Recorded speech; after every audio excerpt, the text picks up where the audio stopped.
Actually, I was overweight. I drank a bottle of wine every night before I went to bed. I smoked a pack a day.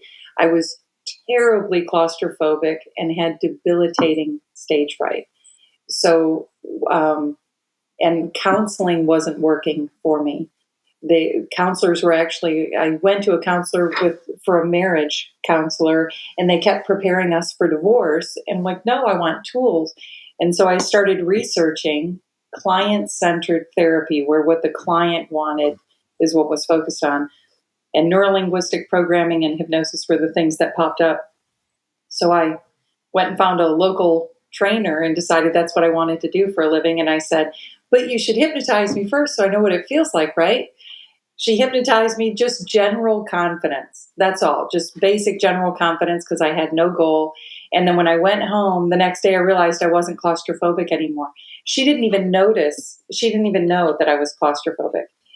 The the general ego strengthening script that she did caused me to deal with the paradox that was creating the claustrophobia. So it was really interesting.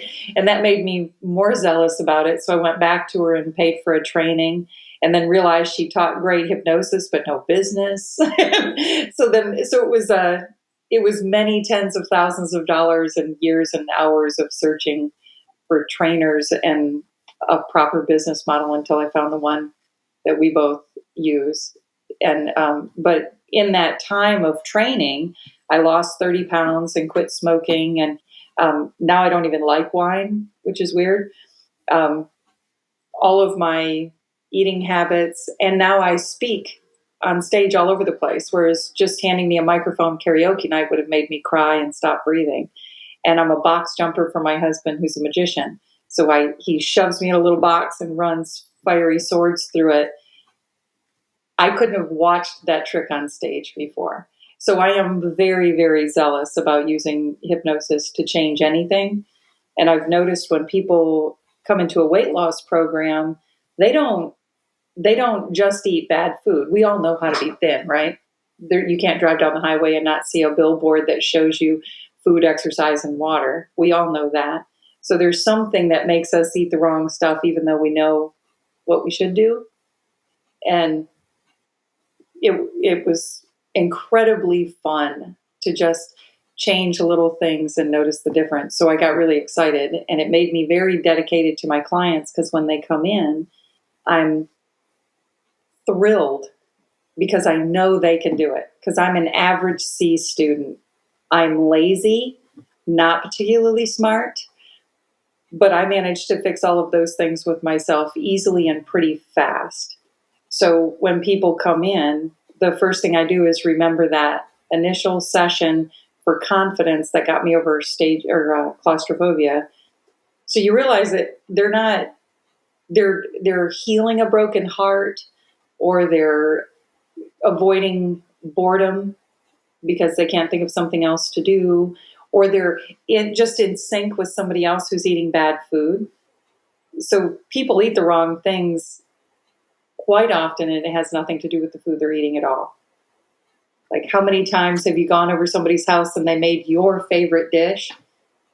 You would never say no. If you drove 4 hours to visit a family member and they said, I made the pie you always loved since you were a kid, you're not going to go, yeah, I'm kind of off sugar now. You'll just eat the pie because they made it. So people do it because they're placating. They will eat the wrong food to placate another person or to fit in with the other people. This was really cool. So I noticed your heart is here, right? And your stomach is right here.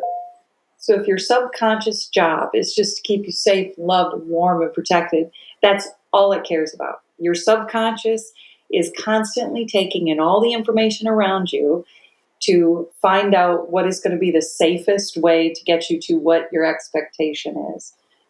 So if your heart is broken, all it cares about is making you not feel your broken heart.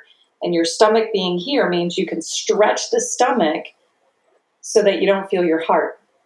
Well, I had lost weight and was actually kind of world renowned, speaking on a national platform.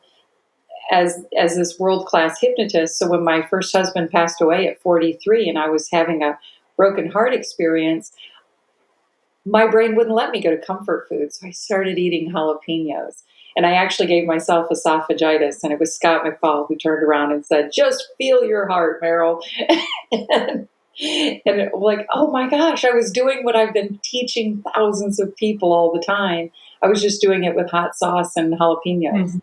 And when I stopped doing that and faced it, I just cried and cried and cried and cried until I got over it. And I'm back to mild salt and pepper like I used to be. But it's amazing. It's amazing what we will do to, yeah, our subconscious is reaching for food for different reasons. And if you find out what the reason is, then the food kind of feels silly or doesn't make a lot of sense anymore. It's like if you give yourself permission to have a tantrum, then when you go to do the tantrum, it starts to feel silly. You're like, oh, I'm just not into it anymore. So it's talked. Go ahead. Great. Well, I love this. Two things about what you said so far, which is that as hypnotists, we require all of our students to change themselves so they know what it really means. And it makes them believe in what we do and know what it actually takes and passionate about our clients because we know what a difference it makes to our lives. And so that's a great example of that. Yeah. And we always know that the weight is the symptom, it's not the cause. So we're getting to the Oh, root of what's really going on for people with weight loss. A lot of people think it's about counting calories or how many times they walk around the block. So we're getting to the root of things.